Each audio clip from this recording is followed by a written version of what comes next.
yana mijoz keldilar. Управление telefondan boshqarish полностью управление telefon, navigator, YouTube'larni ochib qo'yasizlar, xohlagan narsalarni ochib qo'yasiz telefondan. Oynalarni, bagajlarni. Tak, ochamiz.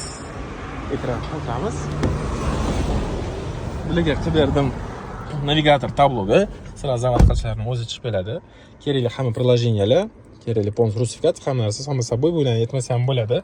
И самое главное управление с телефонdan. И bilasizlar, hammani asabiga tegadi. Голосовой qilganda o'zidan o'zi YouTube ko'rib ketayotganlarda "Я вас не понимаю" deydi. O'shani mana shunga qilib berdim. Открой все окна. Endi banalniy narsalarni aytyapman, chunki ko'p ishlarda emas. Любой narsa qilsangiz bo'ladi. Misol uchun, выключи экран. Выключи экран. Включи экран. Ko'rdinglar? Kerak bo'lsa, gрамотно, professionalni kelaverasizlar.